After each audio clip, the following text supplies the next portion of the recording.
চিত্রনায়িকা এখনও আছি আগামীতেও থাকবো আশা করি। আর কিছু ব্লগে কাজ করছি, যেমন মার্ভেল টাইপ।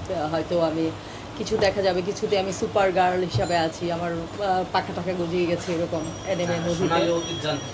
হ্যাঁ, না ওইটাই আসছি যে হ্যাঁ ওইটাই আসছি যে সোনালি অতীতটা তো মানে এই সাদা কালো যুগের পরে যে আমাদের 35-এর যে যুগটা, হ্যাঁ আমি যে লাস্ট জীবনটা পার করেছি 35 টু অনলাইন, তো ওই সময়টা আর ফিরে আসবে না।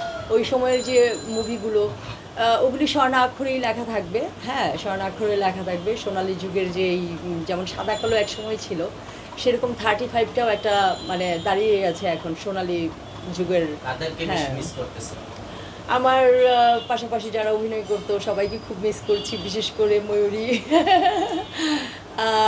পলিও আছে, তারপর সাকিব, আরও অনেকে আছে যাদেরকে আমি খুব মিস করি।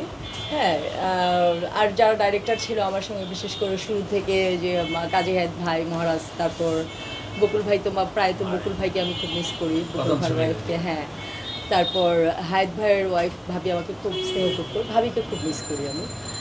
আর তাছাড়া সবাইকে মোটামুটি আমার সঙ্গে যারা যারা নায়ক ছিল, আমির খান, হ্যাঁ, তারপর সাকিব অ্যান্ড বিশেষ করে বাপ্পা ভাইকে আমি খুব মিস করি। বাপ্পা ভাইয়ের মুভিতে অনেক মুভিতে আমার সঙ্গে ছিল বাপ্পা ভাই, বাট ভাই বোন ছিলাম আমরা।